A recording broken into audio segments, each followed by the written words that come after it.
Recorder, Trish. That's okay. Trish, you're muted. Good evening.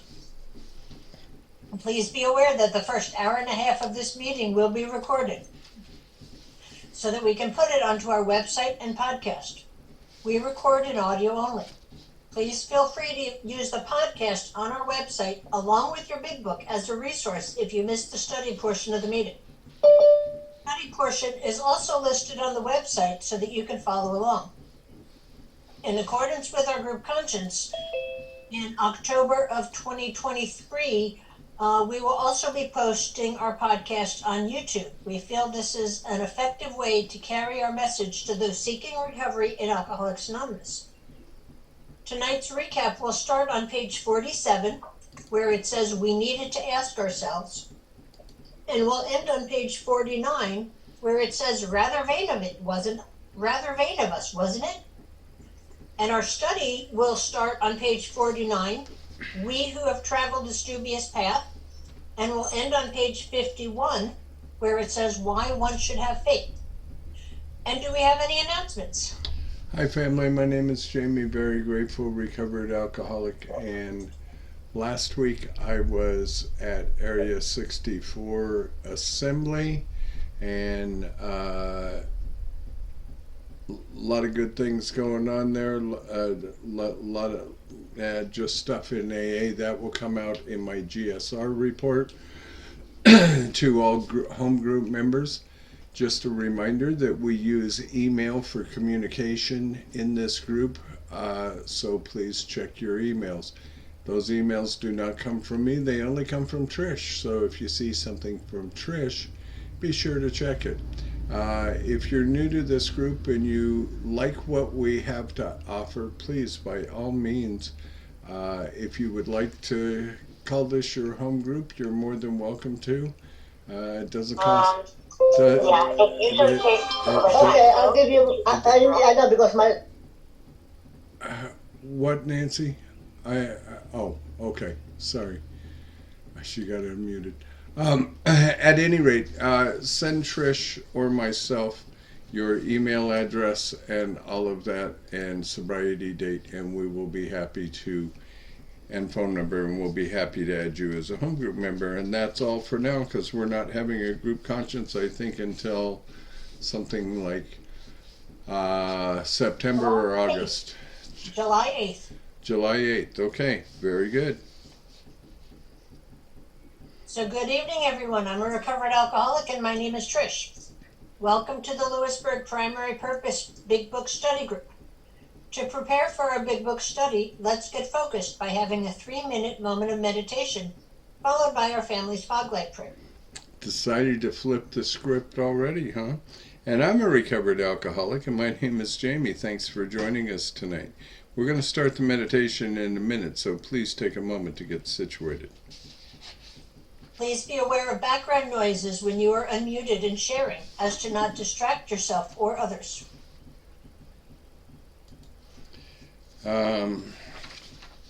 Pinky, I co-hosted you as well. Please be aware of the background noises when you are... Whoops, you just did that. Did you do the whole thing? No, we suggest.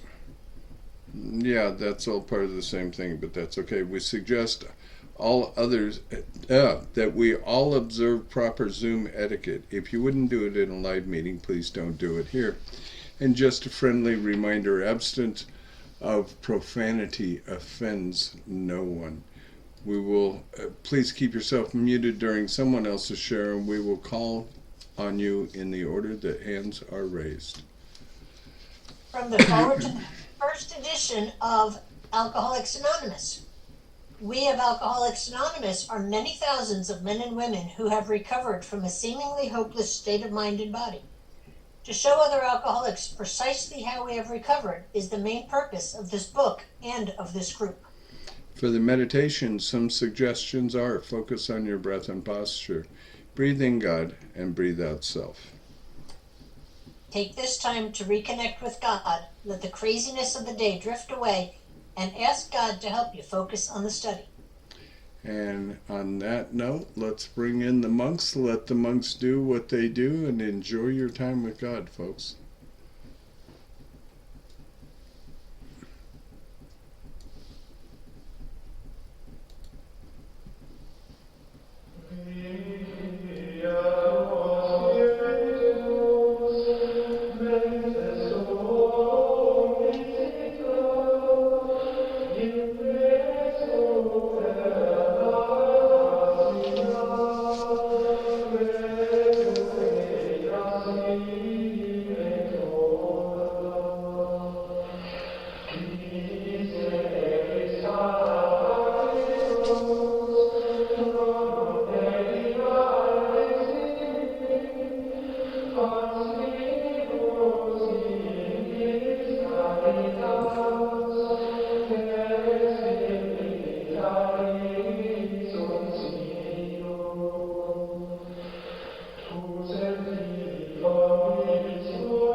And please feel free to join us in our family's fog light prayer. It's on your screen in front of you. Fog light prayer.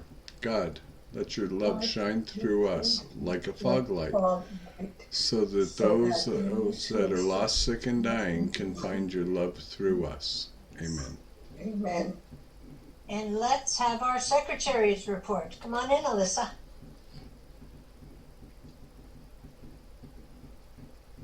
Thank you, Ms. Trish. My name's Alyssa. I am a recovered alcoholic. My name is Alyssa, and I am your recovered alcoholic secretary. I have asked Nancy. Nancy is going to read our recovered statement. We read this notice to explain why many people in this group identify as recovered rather than recovering, and what it exactly means to be a recovered alcoholic. Take it away, Miss Nancy. Nancy, alcoholic, recovered. We are not cured of alcoholism. Recovered, but not cured. That presents a conflict to some alcoholics. If we were cured, we would be able to drink responsibly. No, we are not cured. The allergic reaction to alcohol will remain with us for a lifetime, but we have been restored to sanity. That was the problem. The main problem of the alcoholic centers in his mind rather than in the body. Page 23. We are now sane where alcohol is concerned. Consequently, we have recovered. Thank you. Thank you, Miss Nancy. Thank you for joining us tonight. We meet every Tuesday starting at 5:30 p.m. Central Time with the Gerbil Fellowship Cage, where we chatter for an hour before the start of our meeting. Feel free to bring a side dish to share with the buzzers. Our Big Book study starts promptly at 6:30 p.m. Central Time, and we ask that you be courteous and ready to begin at the sound of the foghorn. We take our Big Book study seriously. Because of this, chat will be disabled during the study. In the 1940s, when the only elements to sobriety were God, a Big Book, and one recovered alcoholic working with an untreated alcoholic, the success rates were as follows. From the fourth to the second edition of Alcoholics Anonymous, page XX, of alcoholics who came to AA and really tried, 50% got sober at once and remained that way. 25% sobered up after some relapse, and the remainder, those who stayed on with AA, showed improvement. Can we have a show of hands of people joining us for the first time?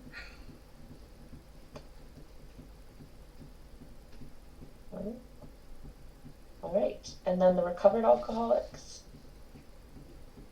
These are your potential sponsors. Is anyone celebrating a milestone this week?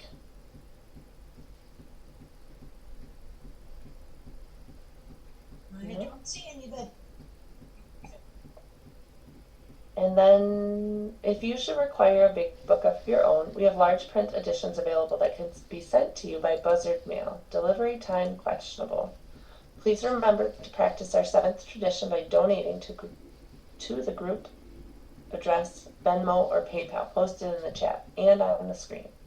Our suggestion is to purchase a copy of the big book and take an untreated alcoholic through the program of recovery.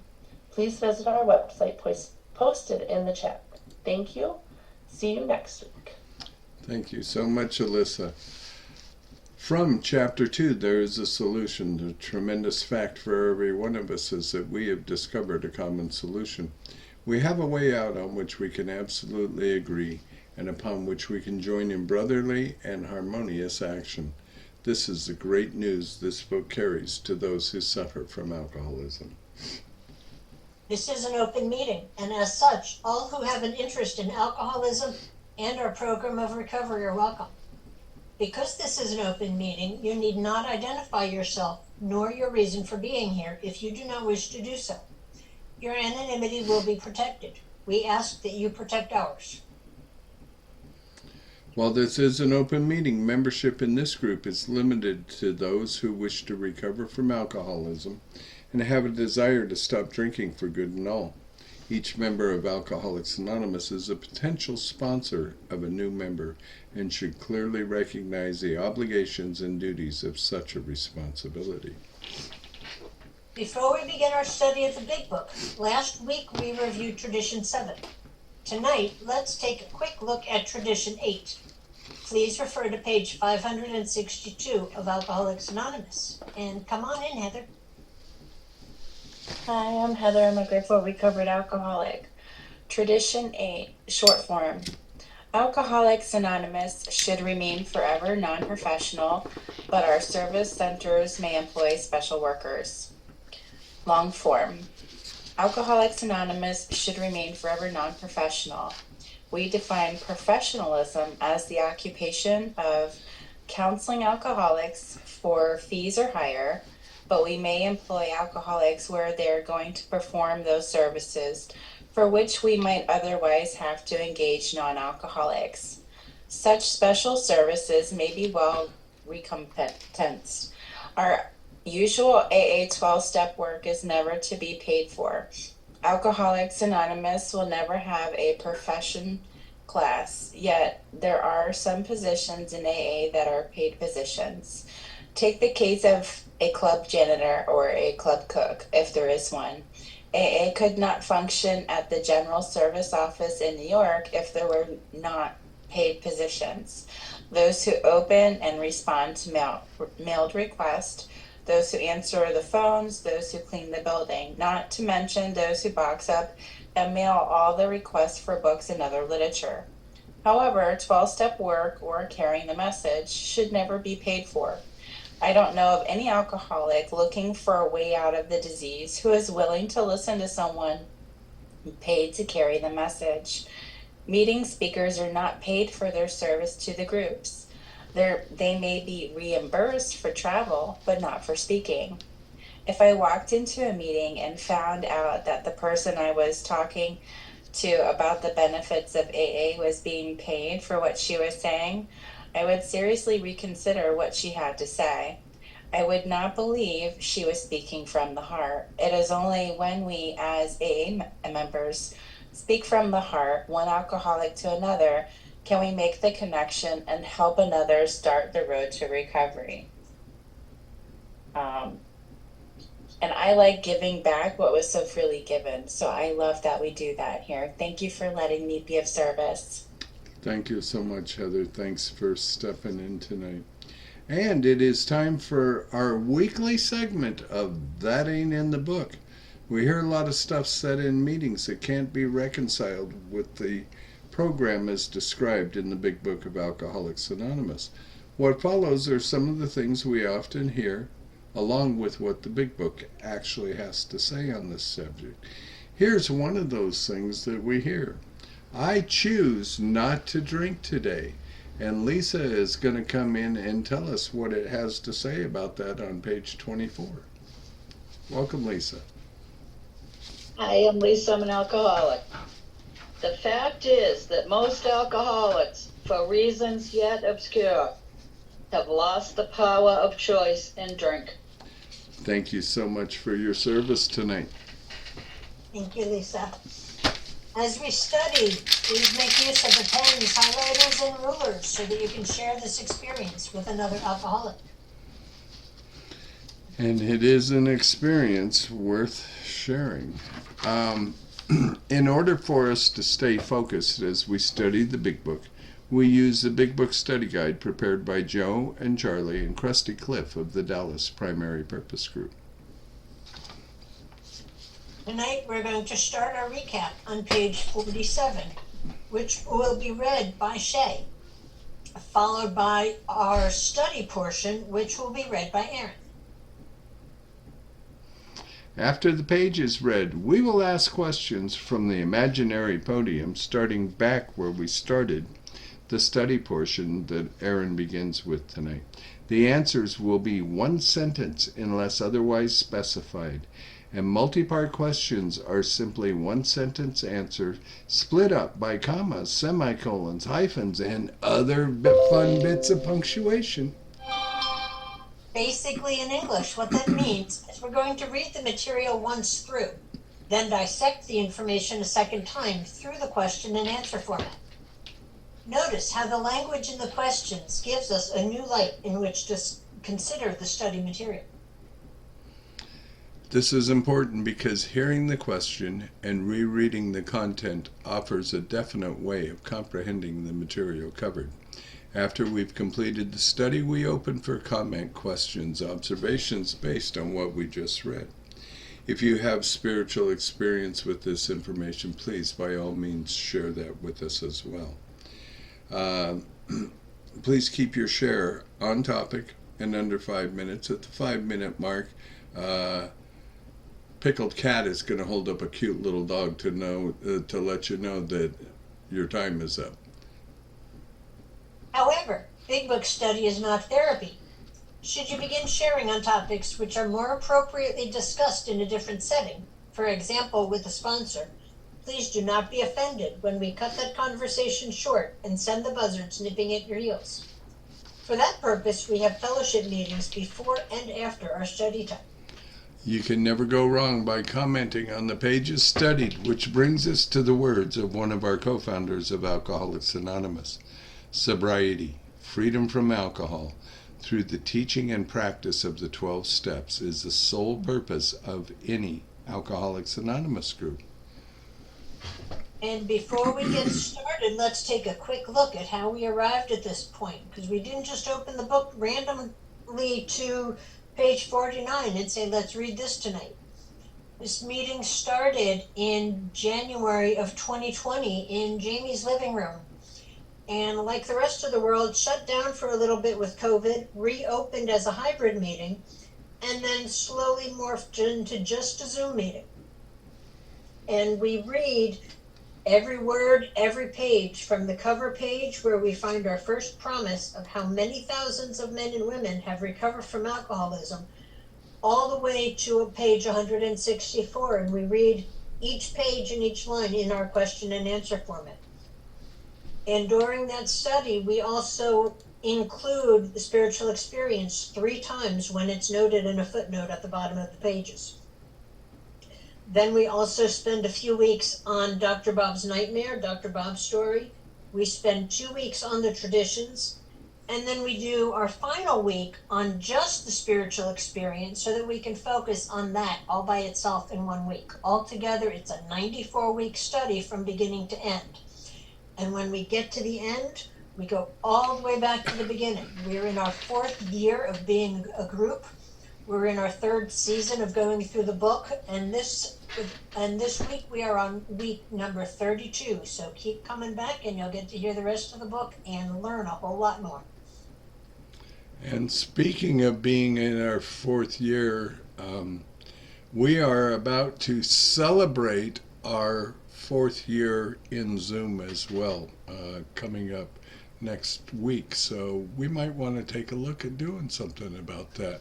And now, before we do our recap, we could use about 5 or 6 virtual hands raised to be answer readers when the time comes. And I would like to invite Shay in to read our recap.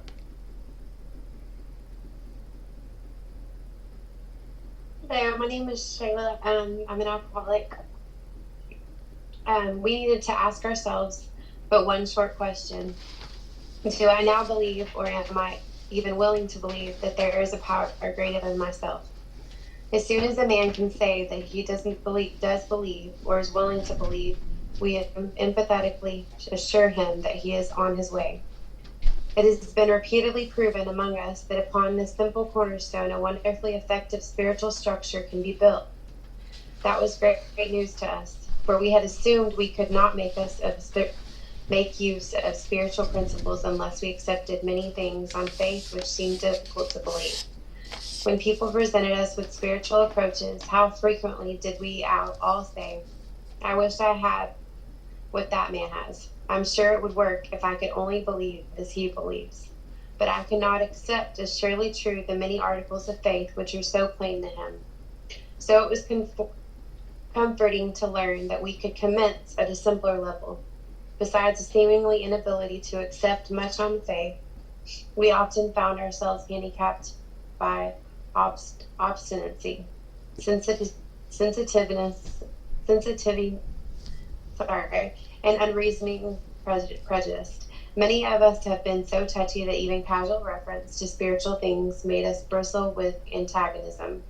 This sort of thinking had to be abandoned. Though some of us resisted, we found no great difficulty in casting aside such feelings. Faced with alcoholic destruction, we soon became as open-minded on spiritual matters as we had tried to be on other questions. In this respect, alcohol was a great persuader. It finally beat us into a state of reasonableness. Sometimes this was a tedious process. We hope no one else will be prejudiced for it as long as some of us were. The reader may still ask why he should believe in a power greater than himself. We think there are good reasons. Let us have a look at some of them. The practical individual of today is the stickler for facts and results. Nevertheless, the 20th century readily accepts theories of all kinds, provided they are firmly grounded in fact. We have numerous theories, for example, about electricity. Everybody believes them without a murmur of doubt. Why this ready acceptance? Simply because it is impossible to explain what we see, feel, direct, and use without a reasonable assumption of the starting point. Everybody nowadays believes in scores of assumptions for which there is good evidence, but no perfect visual proof. And does not science demonstrate that visual proof is the weakest proof? It is being constantly revealed as mankind studies the material world, that outward appearances are not inward reality at all.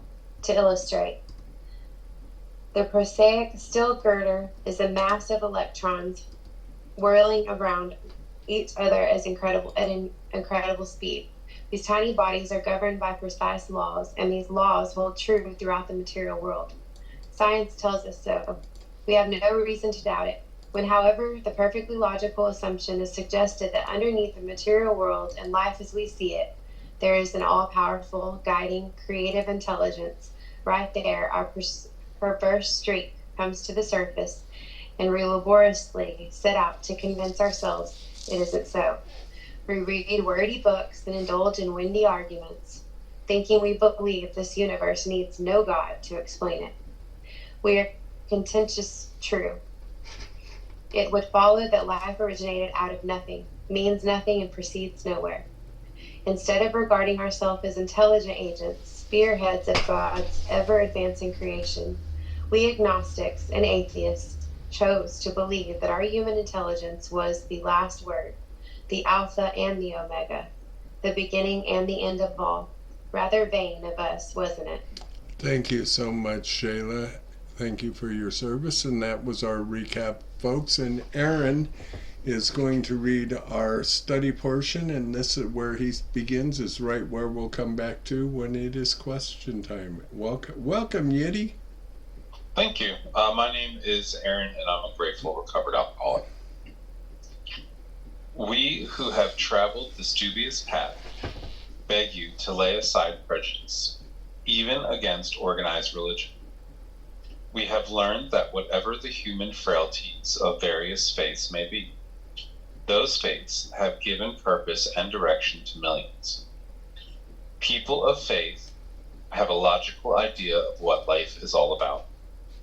Actually, we used to have no reasonable conception whatever. We used to amuse ourselves by cynically dissecting spiritual beliefs and practices when we might have observed that many spiritually minded persons of all races, colors, and creeds were demonstrating a degree of stability, happiness, and usefulness which we should have sought ourselves. Instead, we looked at the human defects of these people, and sometimes used their shortcomings as a basis of a wholesale condemnation. We talked of intolerance while we were intolerant ourselves. We missed the reality and the beauty of the forest because we were diverted by the ugliness of some of its trees. We never gave the spiritual side of life a fair hearing. In our personal stories, you will find a wide variation in the way each teller approaches and conceives of the power which is greater than himself. Whether we agree with a particular approach or conception seems to make little difference. Experience has taught us that these are matters about which, for our purpose, we need not be worried. They are questions for each individual to settle for himself. On one proposition, however, these men and women are strikingly agreed. Every one of them has gained access to and believes in a power greater than himself. This power has in each case accomplished the miraculous, the humanly impossible. As a celebrated American statesman put it, let's look at the record. Here are thousands of men and women, worldly indeed. They flatly declare that since they have come to believe in a power greater than themselves, to take a certain attitude toward that power, and to do certain simple things, there has been a revolutionary change in their way of living and thinking. In the face of collapse and despair, in the face of total failure of their human resources, they found that a new power, peace, happiness, and sense of direction flowed into them. This happened soon after they wholeheartedly met a few simple requirements. Once confused and baffled by the seeming futility of existence, they showed the underlying reasons why they were making heavy going of life. Leaving aside the drink question, they tell why living was so unsatisfactory. They showed how the change came over them.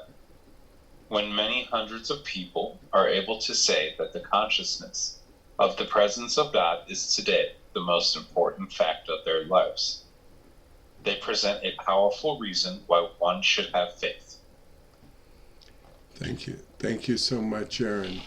And now, folks, we are going to go back to ask the questions from our question format designed by Joe and Charlie and Krusty Cliff of the Dallas Primary Purpose Group. And our batting order tonight is going to be Kenny, Jim, Nancy, Yiddy, William, and I believe it's going to be Pickled Cat coming in.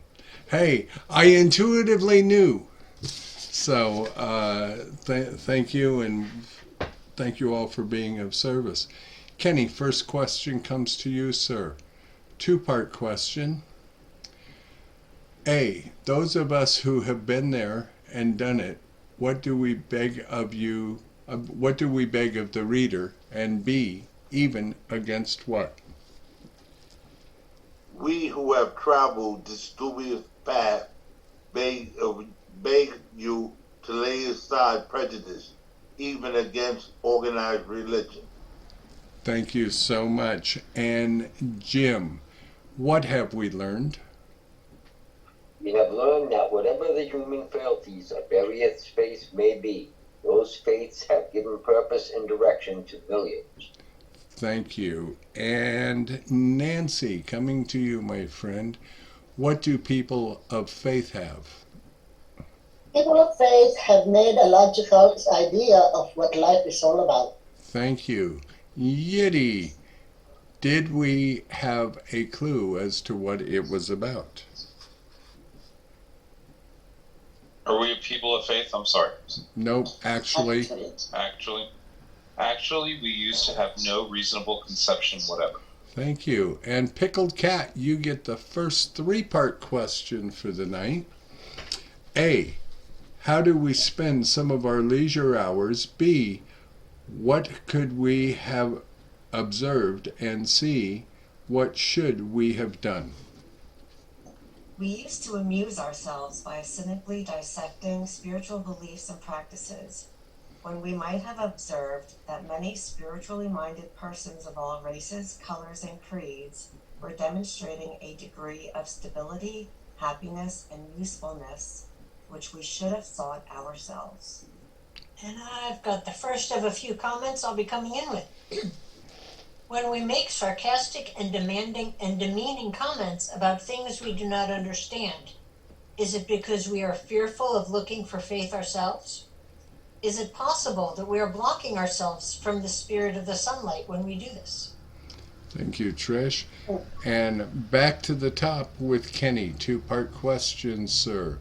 A, instead, what did we do? And B, we sometimes did what? Instead, we looked at the human defects of these people and sometimes their shortcomings as a basis of wholesale condemnation. Thank you. And Jim, when we accused others of being intolerant, what were we? When we talked of intolerance, while we were intolerant ourselves. Thank you. Nancy, why did we miss the beauty of life? We missed the reality and the beauty of the forest because we were diverted by the ugliness of some of its trees. Thank you. And William, my sincere apologies. I missed you on the first round, so I'm coming to you now. What have some of us never done? We never gave spirituality a side of life, a prayer period. Thank you. And Pickled Cat, coming to you. What will the reader find in our stories? In our personal stories, you will find a wide variation in the way each teller approaches and conceives of the power which is greater than himself. Thank you. And Kenny, coming back to you, sir. Do we have to agree with their approach? Whether we agree with a particular approach or conception seems to make little difference. Thank you so much. And Jim, what has experience taught us? Experience has taught us that these matters about which, for our purpose, we need not be worried. Thank you so much. And Nancy, who must answer these questions? They are questions for each individual to settle for himself. Thank you. Yiddy, coming to you, sir. Do we agree on anything? On one proposition, however, these men and women are strikingly agreed. Thank you. William, what is the one thing all recovered alcoholics agree on? Every one of them has gained access to and believe in a power greater than themselves. Thank you. Pickled Cat, what produced this phenomenal agreement?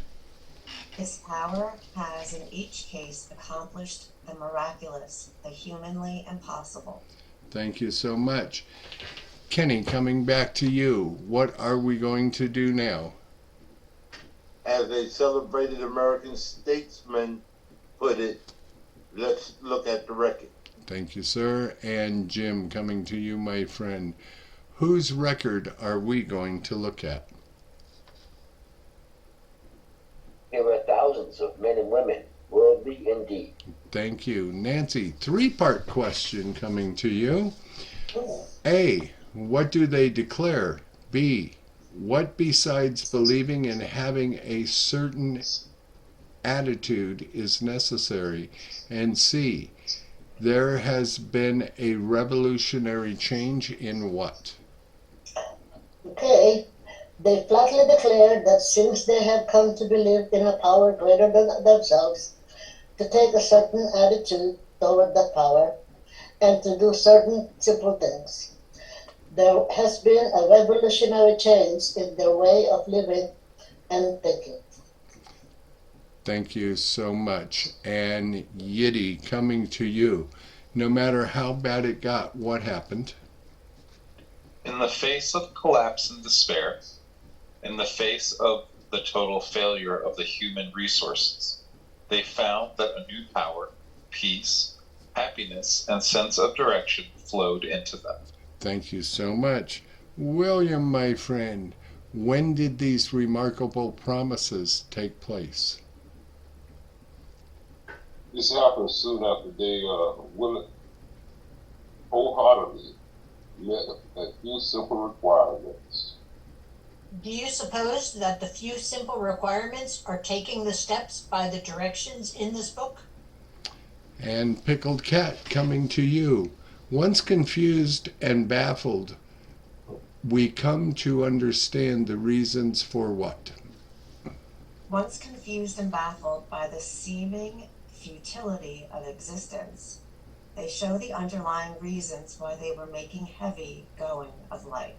Thank you so much. And Kenny, coming back to the top, ignoring the problems caused by our drinking, what did they come to see clearly? Leaving aside the drink question, they tell why living was so unsatisfactory. Thank you so very much. And Jim, coming to you, sir, what do they demonstrate? They show how the change came over them. Thank you so much. And final question of the night goes to Nancy. Two-part question. What is it that many recovered alcoholics are able to say? And B, what do they present? When many hundreds of people are able to say that the consciousness of the presence of God is today the most important fact of their lives, they present a powerful reason why one should have faith. Thank you. Given today's membership, the many hundreds referred to in the book was over 2 million in 2020, presenting a powerful reason why one should have faith. Thank you so much for your participation, everyone, and you can drop your hands and remute. And now the meeting is open for sharing on what we just read. So questions, observations, experience, spiritual experience. The floor is yours, ladies and gentlemen.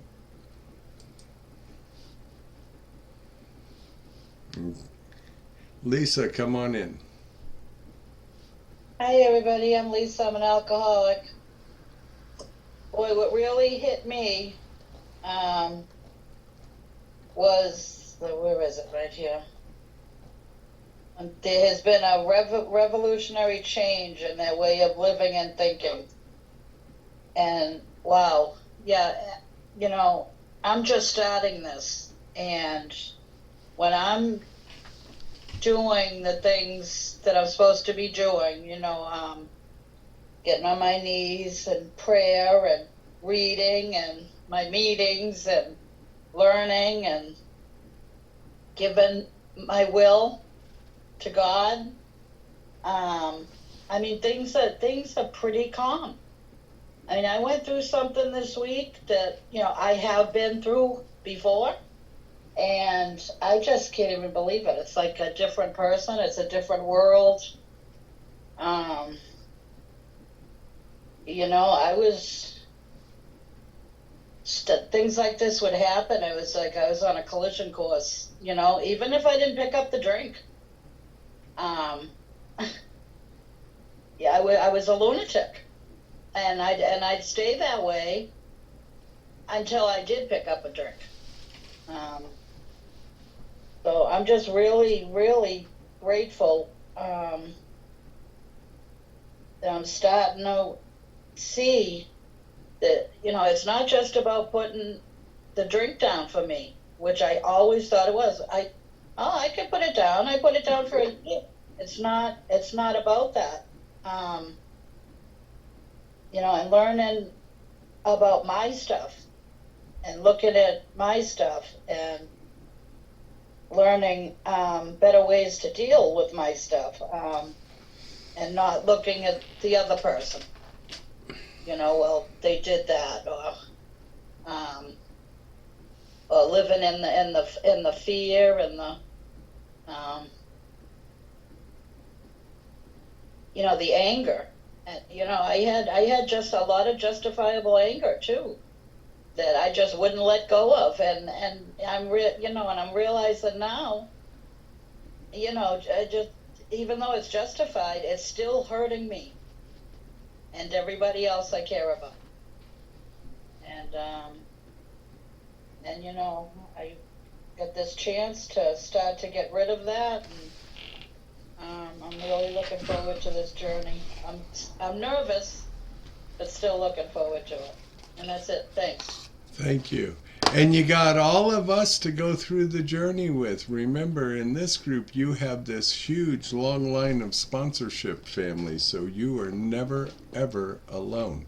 You got cousins and brothers and sisters and grand sponsors and great-grand sponsors, so you're never alone.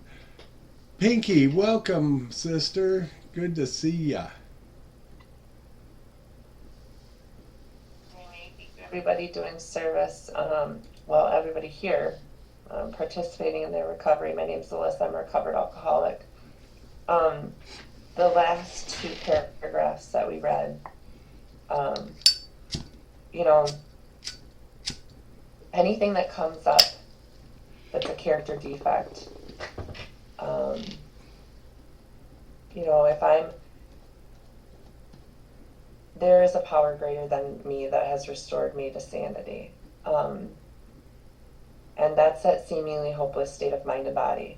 That doesn't mean that character defects aren't going to try to come out or that don't come up, right? It's up to me whether or not I allow them to come up. I'm not justified in anything that comes out of me that's going to hurt another person. And I know that today. And that doesn't mean that I'm not valuable, because I am human, and I'm definitely valuable. It's progress, not perfection.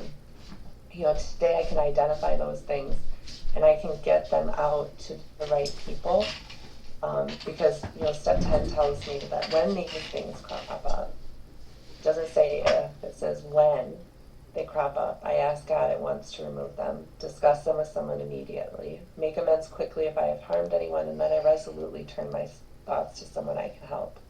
And I wouldn't have any of this if I didn't believe that there was a power greater than myself. I had to quit playing God. It didn't work. You know, my best thinking, and I don't know definitely want to say that because I'm glad, I'm thankful today that my selfish self-centeredness, resentment, anger, and fear got me here because it's given me a life beyond my wildest dreams. I'm able to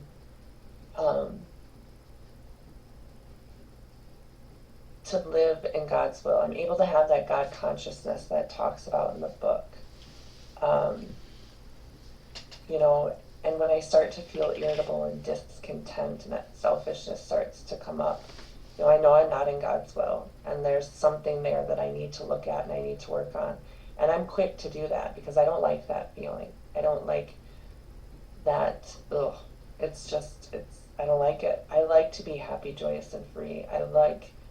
I enjoy, one of the fifth step promises is being at perfect peace and ease and being able to look the world in the eye as the fears fall from me. And I know I didn't say that correctly word for word, but that is a promise of the fifth after doing the fifth step. And I get that when I don't hold on to those yucky things.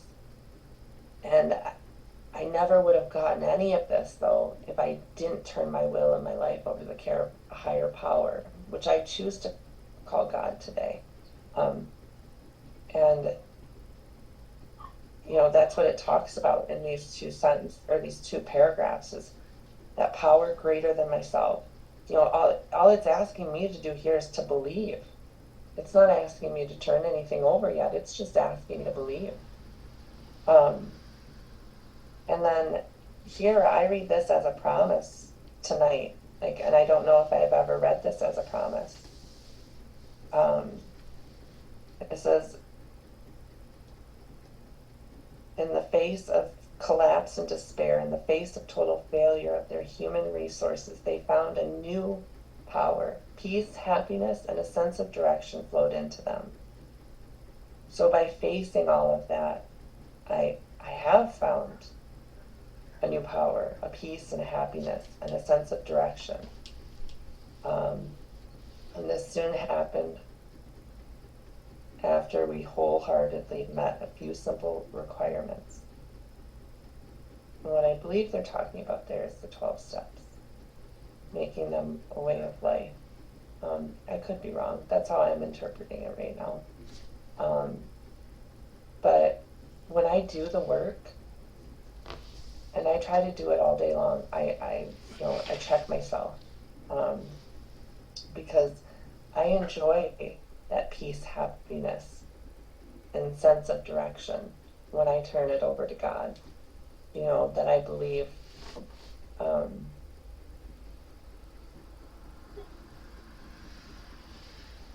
lost my train of thought. Yeah, okay. And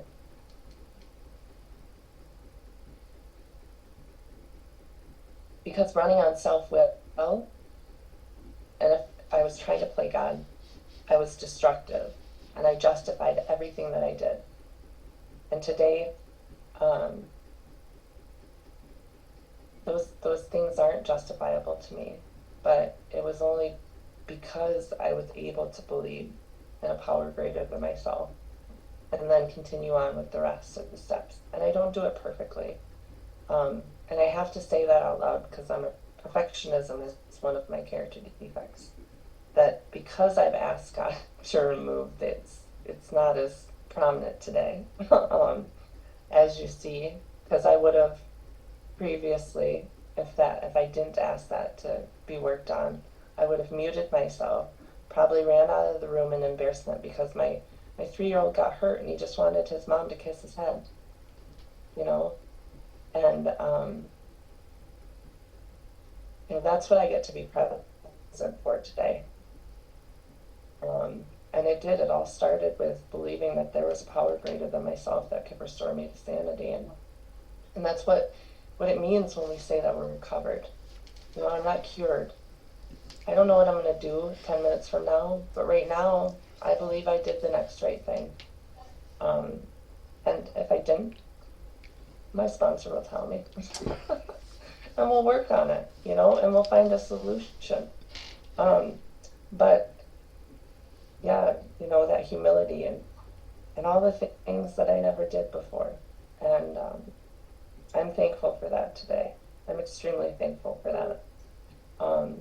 That I even get the opportunity to do this. Because if I didn't do what it talks about here, I have 3 options: jails, institution, or death. I've successfully met the first 2, and I don't have the desire to meet the 3rd one, so I'm going to keep coming back. So thank you for letting me share. I love you all. Thank you, Alyssa. And you can most definitely mark that as a promise in your book, because it definitely is a promise of passage you referred to. And I'm just going to say it for your sponsor. You did the right thing. It was an experience you were supposed to have. William, come on in, brother. My name is William Alcohol. I came in a little late. I just want to say hello to my family. I'm glad to be here, late or not, glad to be here, I'm not the originator of this, what I want to say. And I heard a guy say this in an AA meeting. I'm going to say it too, because I certainly identify with what he said. He said when God sent him down to planet Earth, he gave him a gift. And that gift was to straighten out the other human beings down here, But he forgot to tell his sponsor what God had told him, and he drank told me this stuff.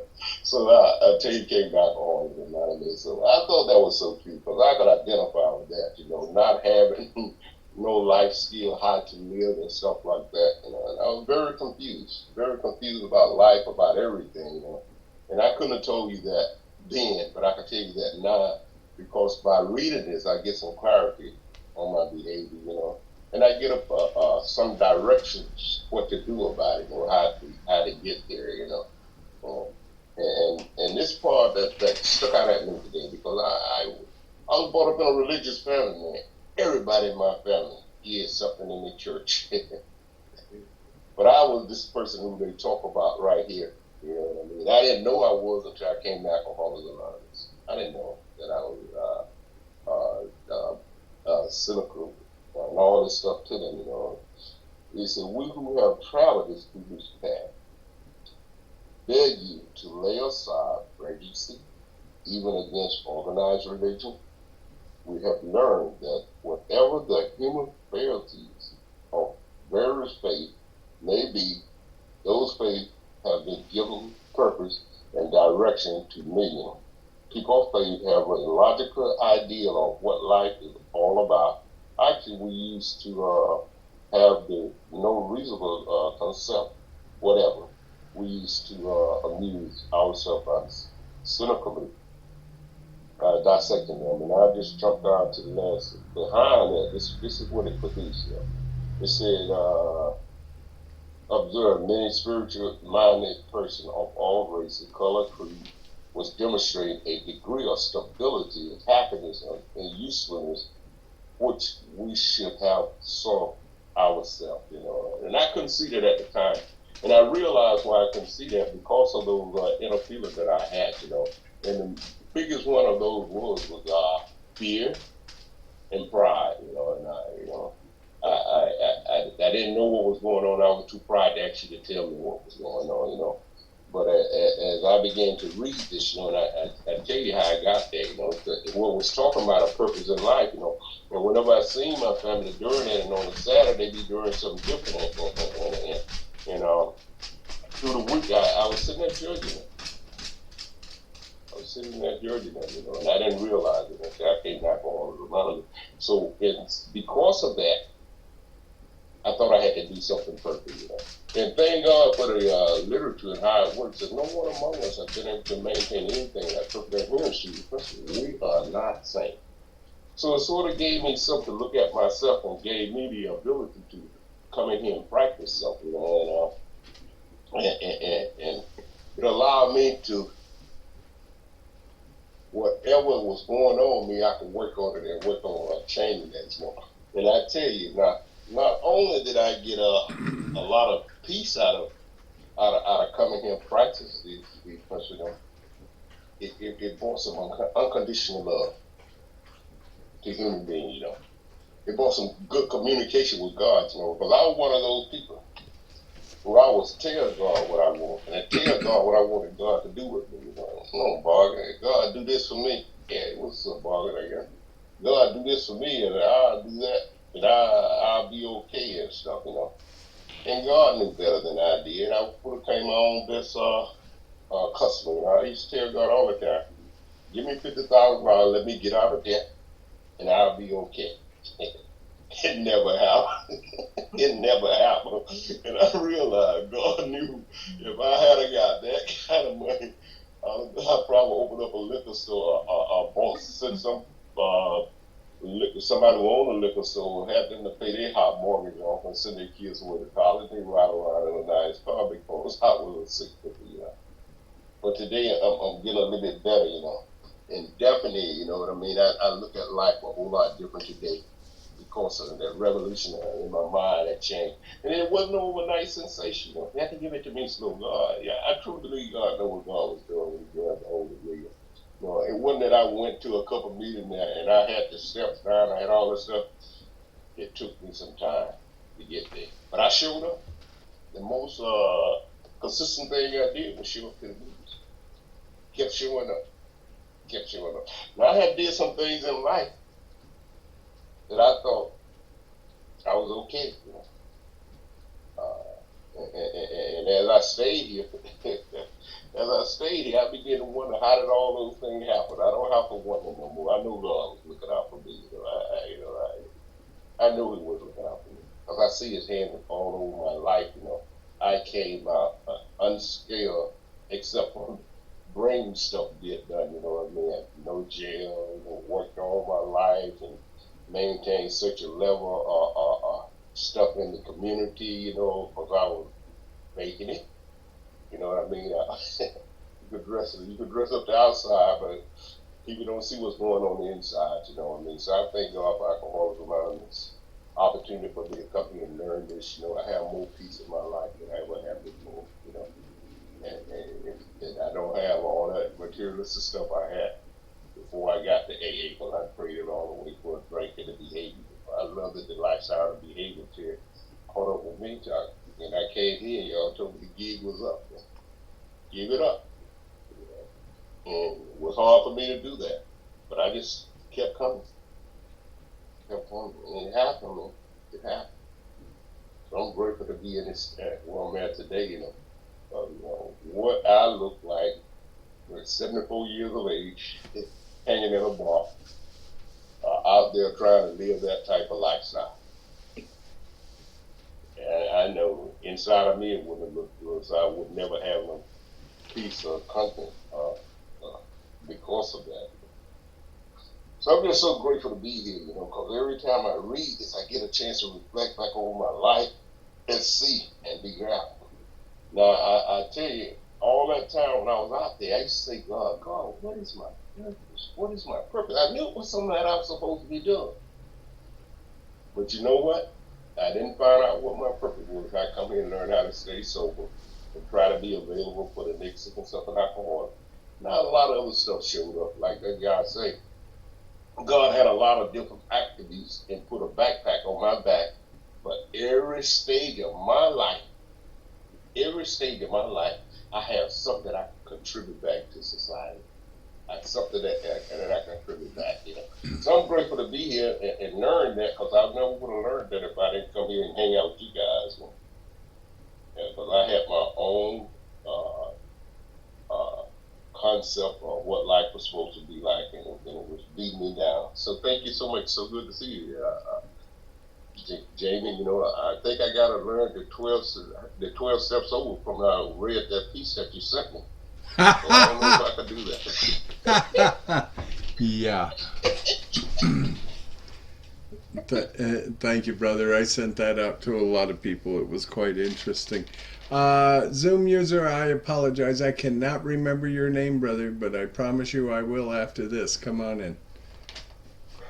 William's friend. Me? Yeah. Oh, I thought my name was with it, everybody. My bad. It's good to see y'all faces, everybody. Um, I just want to say that, it's been a very confusing journey for me. I came around AA in 87. I probably have 50 years now if I hadn't went it back out. But fortunately for me, I'm not a one-hit wonder. I had to go out there and really, really, I was one of them intelligent alcoholics. Let me start by saying, just seeing Jim's face is spiritual for me. Just seeing your face, Jim. Thank you, buddy. It's just love for people. This week I like to share joy with everybody about how people break your heart and hurt you, but by me doing the next right thing, not retaliating, and to give it to God, take it back, because I'm the kind of guy that can praise God in one breath and curse you out in another breath. So I know I need help. I know that I asked God to help me. I ain't asked to be here, and I ain't asked to worry about the afterlife, which, is a whole nother ball game. But help me just be willing, have willingness, to come on a meeting and tell people, I don't sit down with the big book like I should enough, but the pain motivates me to do that.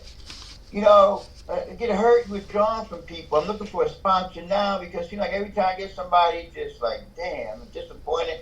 And it's just crazy. But this week, I didn't retaliate on someone. They hurt me this week, and it's like a snowball. You ever have them weeks where it seems like everybody's hurting you?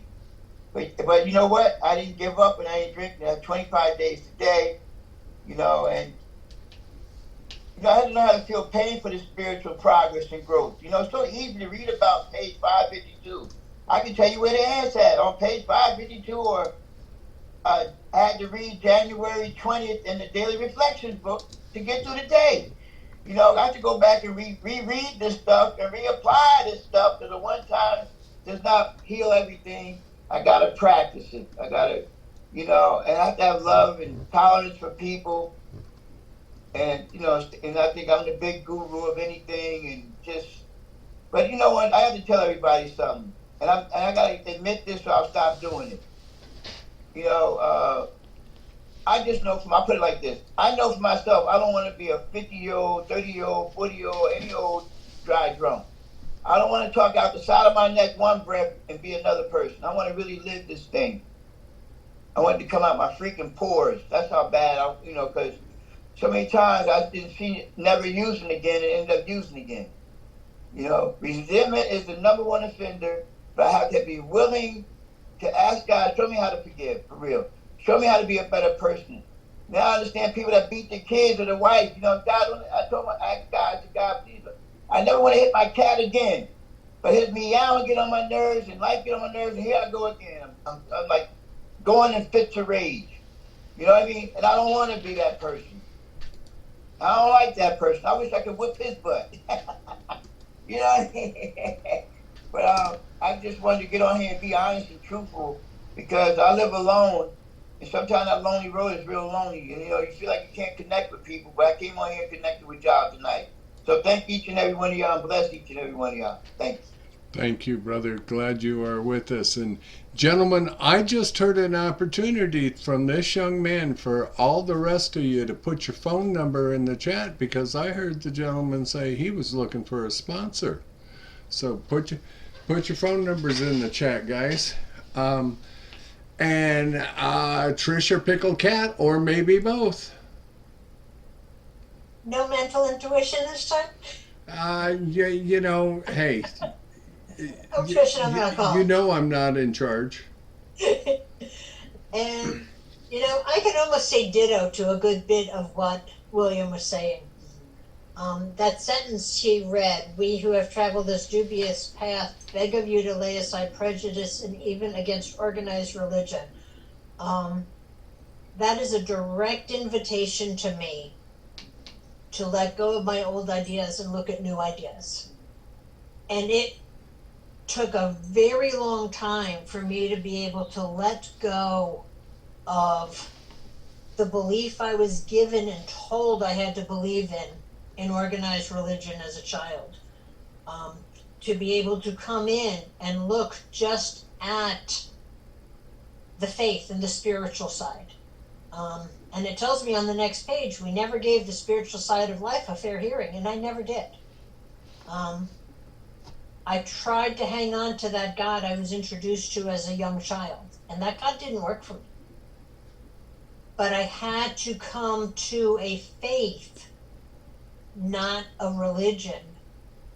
Not bashing religion. I'm still active in a religion, but not in that one. But early on, and for years into the rooms, I never gave the spiritual side a fair hearing because I was so stuck on the religion that I grew up in. And then it tells me later on in the book, every one of them has gained access to and believes in a power greater than himself. This power has in each case accomplished the miraculous and the humanly possible. When I look back over my life, there is no question that God was there. And I'm going forward, and when I'm living through something, I can't always do it. But when I look backwards over my life, I can connect the dots from point A to point B to see how I got from here to here and how God was directing me and how God was saying, do this, do this, do this. Even when I wanted nothing to do with him, God was putting me in circumstances that were going to keep me safe. God was putting me in circumstances that led me to these rooms, which then eventually led me to people who were willing and able to help me get past that religion and look just at faith. And it's that faith that has really took my recovery and jump-started it into the fourth dimension. I've always had a belief in God, but I never had a faith that God was actually there wanting to do anything in my life, wanting to have any interaction with me. But once I put aside that religion and started looking just at faith and recognizing that, it was why life was so unsatisfactory, and getting the faith is what brought me to the change. What brought me to the change in my way of life, what brought me to the change in my thinking, what brought me to the openness that God does want a relationship with me. And that God I have a relationship with today is not anything like the God that I was brought up with. But it's the God that I needed for sobriety, because I couldn't get or stay sober on that other God. I couldn't grow in my faith or spirituality with that other God. But with the God I have today, I can grow both spiritually and in my faith, and trust that he's going to keep me safe wherever he directs me, and he's going to give me what I need in order to keep me safe. Thanks. He's going to direct you just fine as long as you don't listen to that GPS in your car. Jamie, that is my number that you just asked about. And you can call anytime. Good evening, family. My name is Jamie, very grateful recovered alcoholic. And I love the chapter to the agnostic. Most of you who know me hear me say often, actually all the time, that the chapter to the agnostic becomes a pathway for me to let go of old ideas and old beliefs and open my heart and mind to new ideas and new beliefs. Those old ideas and old beliefs came from the way I was raised as a child. In my case, a particular religion that has their own doctrine, and that's where I part company with most denominational religions, because they take God's simple requests of us, commandments, whatever you want to call them, and they start putting their own rules on top of it. And therein lies my personal struggle. I know I'll never be good enough, but my God loved me so much, he did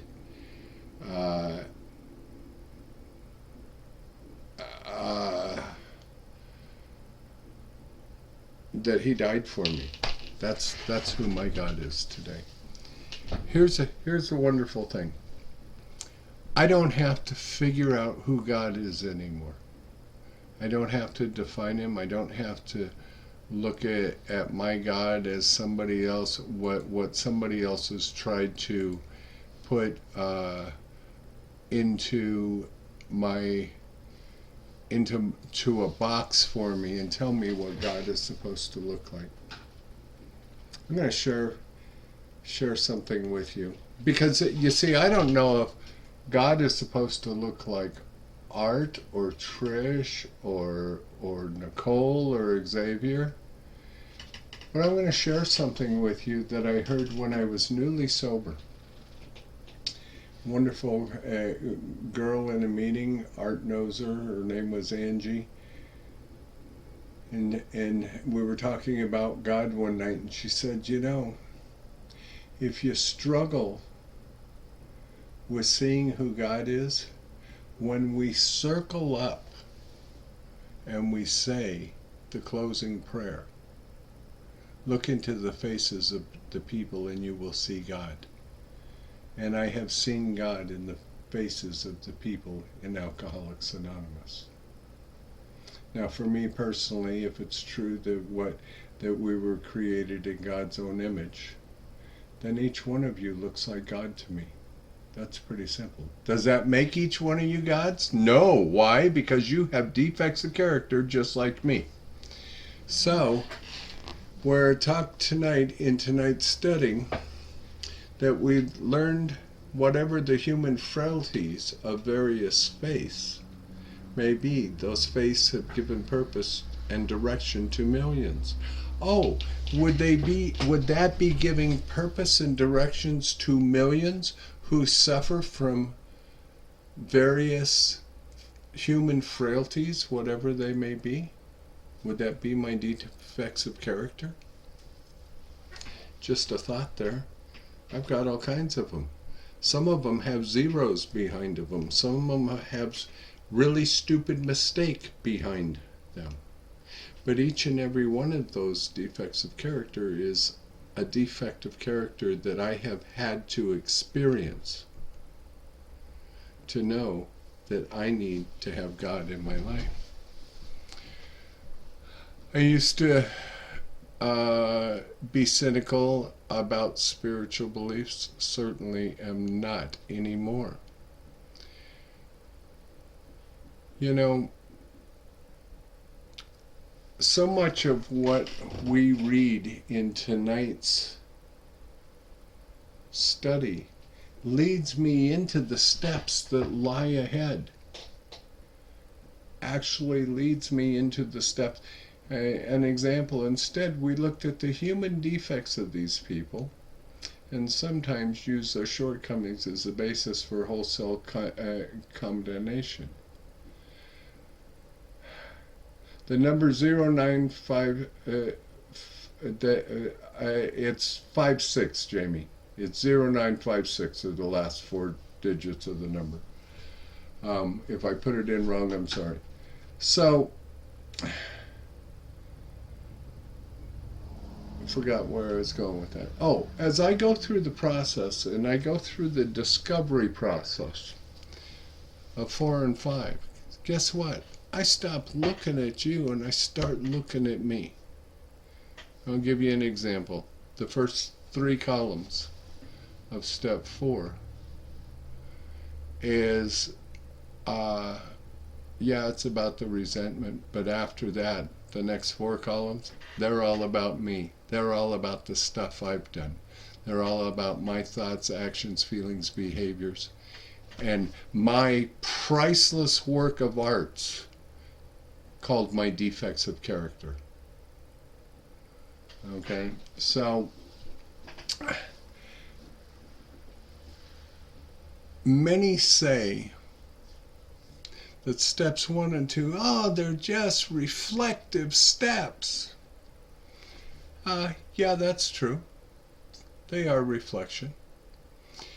But both of those steps are also so spiritual in nature that as I take them, I have a spiritual experience within the step itself.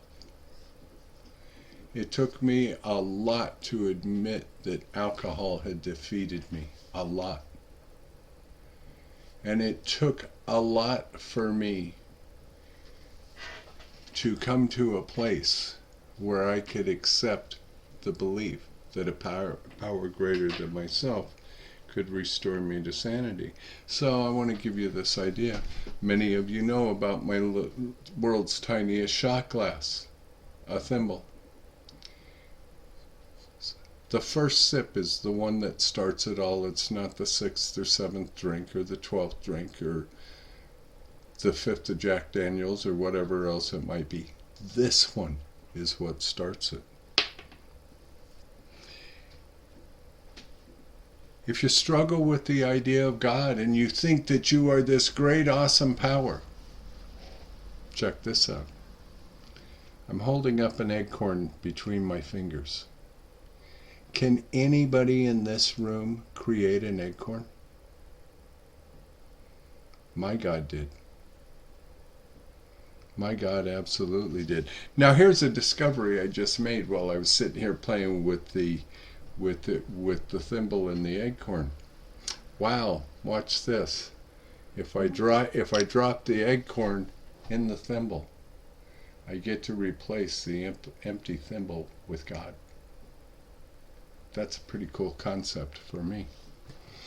You know, folks, I don't have any of this stuff down. I don't have any of it down. Here's what I know, is that this chapter has led me to having a relationship with the God, not of my understanding, but the God of my experience, that has brought me through more pain, more shame, more difficulty, more death, more suicidal and homicidal thoughts, and I never had to pick up a drink to change the way that I felt about any of it. What it always took me to was it always took the need for me to continue to look at me. I love this line. Instead, we looked at the human defects of these people and sometimes use the shortcoming as a basic of wholesale condemnation. Then it goes on to say, we talked of intolerance while we were intolerant ourselves. I made a comment in a sobriety group that I'm in the other day, and it troubles me. It's not a judgment, it's just an observation. It troubles me when I see people with 30 and 40 years of sobriety bitching and complaining about life. And bitching and complaining about the rest of us aren't doing it their way. It's not my job to tell you to do it my way. It's only my job to help somebody else find a pathway for what's right for them. And if I'm truly living by the principles that our book teaches, I learn how to become tolerant in intolerable situations in life. I learn how to love those that are difficult to love. I learn to help others no matter where they come from, no matter the differences in us, because of the common bond of alcoholism. And I'll take it just a little bit further. Our responsibility statement says, I am responsible. When anyone anywhere reaches out for help, I want the hand of AA to be there. Now here's the thing about that. It doesn't mean that I'm representing Alcoholics Anonymous when I reach out to somebody in my community. But the hand of Alcoholics Anonymous is working through me because of the spiritual change that has happened within me. I don't have to talk to anybody about taking a drink, not taking a drink. I'm just supposed to be helpful. We come into Alcoholics Anonymous because we could not live life on life's terms. I'll just close with this. In part of tonight's reading, we read, setting the drink problem aside. They spoke of why they made heavy going out of life. But I don't really do that in step 2. I go through that discovery process when I get to step 4 and 5 and make those discoveries, because right now I'm just all mixed up. It's like the Warren blender. But when I ask God into my life and I start the process, the drink problem is set aside, and I can ask God to show me why I was making heavy going of life. And I'll close with that. Fireman, come on in, brother. Good to see you. We missed you around here, you know. Yeah, I miss being here. God has put me in places where I never thought He would want to use a guy like me to do what I get to do today in this program. The work I get to do, and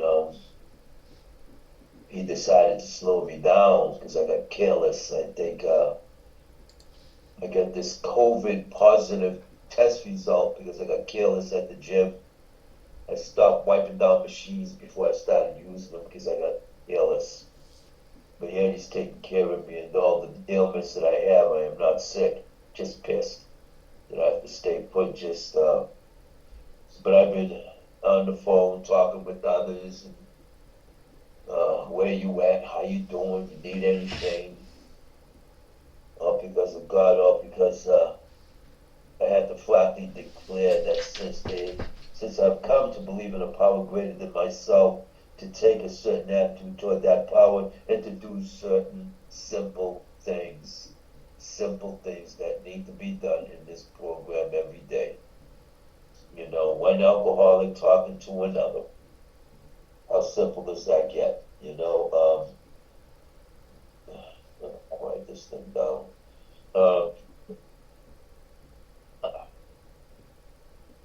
It's all it takes. Yes, I too hear things. I didn't participate in it, but there was a discussion on the choice of not being able to drink. I have a choice. I don't have a choice.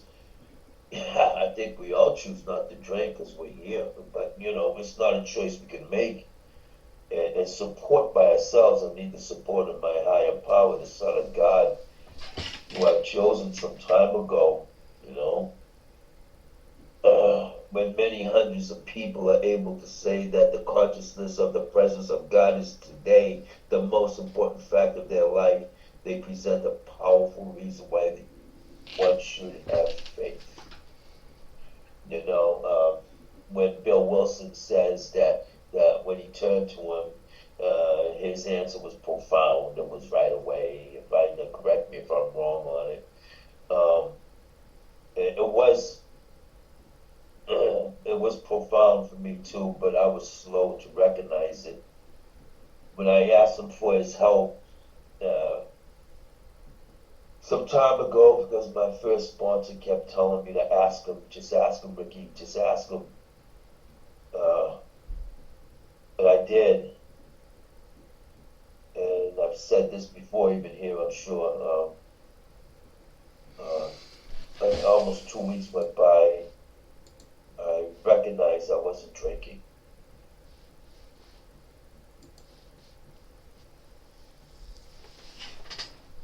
I recognized I wasn't drinking. And I haven't let go of that since.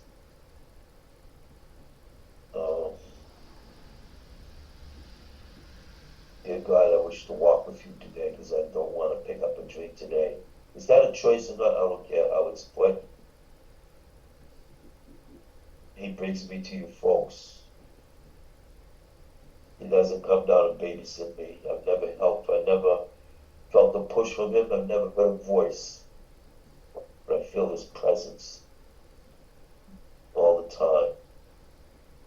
He's taking care of me now. Doctors called me. I called them twice, and twice they talked to me. Let us know if you get bad, but I'm not bad. I'm fine. I'm just, house is big enough that my wife could be in another part of it pretty much, and I'm here. That sucks. She still cooked me dinner. She left the kitchen. I went to eat. She's out to the movies with the girls.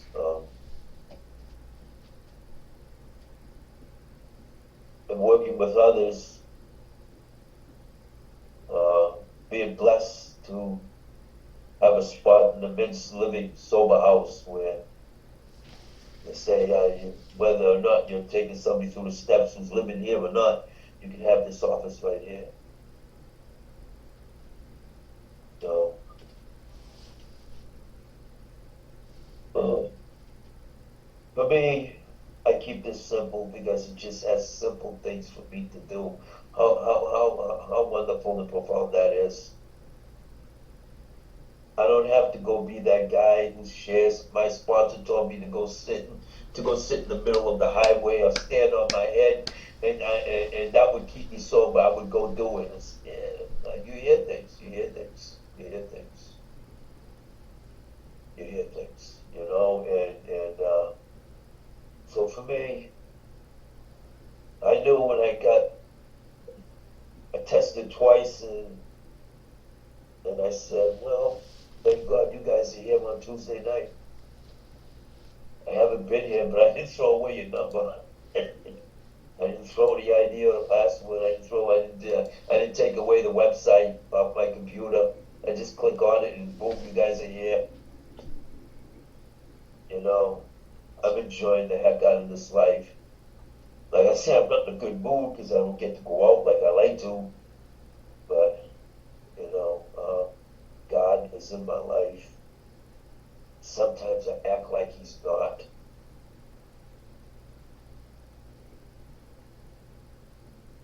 I think I get to keep my character defects because for me to live a better life, I know I have to use what he's put in front of me.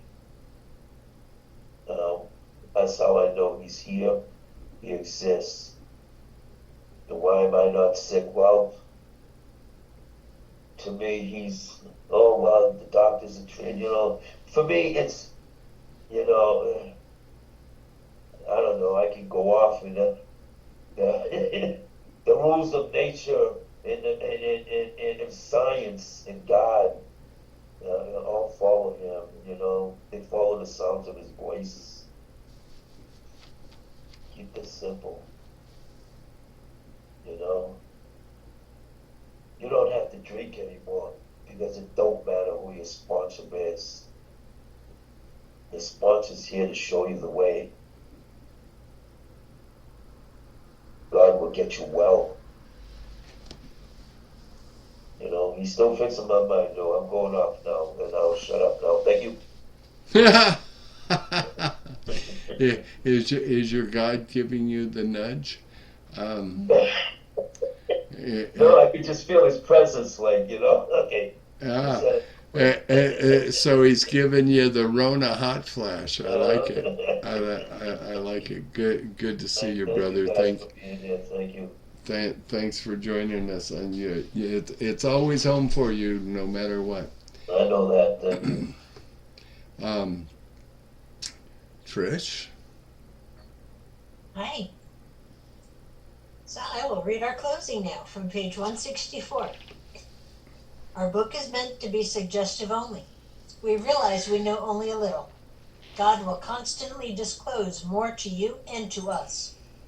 Ask him in your morning meditation what you can do each day for the man who is still sick. The answers will come if your own house is in order. But obviously you cannot transmit something you haven't got. See to it that your relationship with him is right, and great events will come to pass for you and countless others. This is the great fact for us. Abandon yourself to God as you understand God. Admit your faults to him and to your fellows. Clear away the wreckage of your past. Give freely of what you'd find and join us. We shall be with you in the fellowship of the Spirit, and you will surely meet some of us as you trudge the road of happy destiny. May God bless you and keep you until then. Thank you so much. And we're going to end this portion of the meeting. And but stick around if you'd like to share. We always like to hear from you. But we're going to close this part of it out and stop the podcast portion.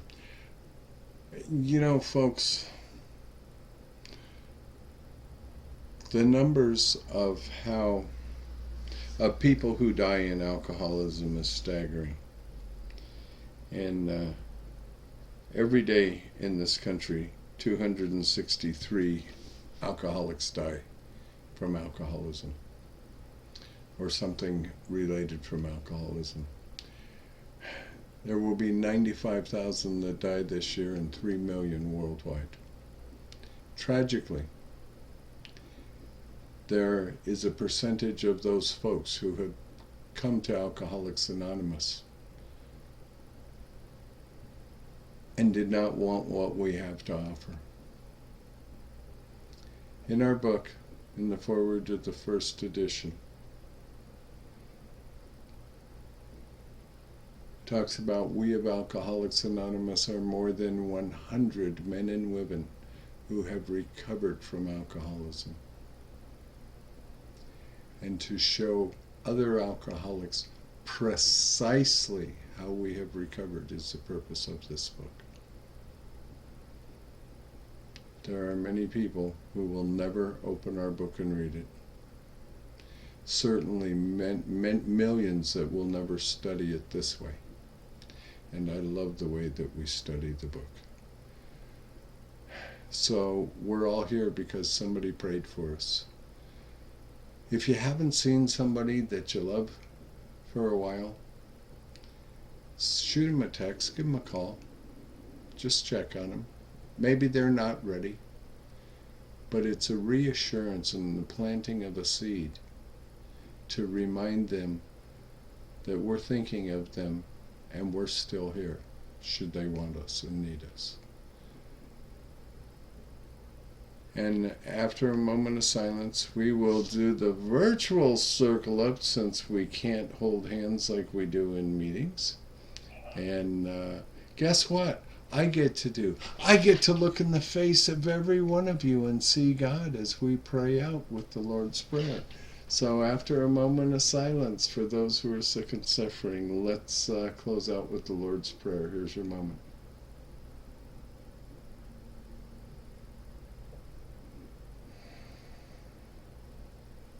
Thank you.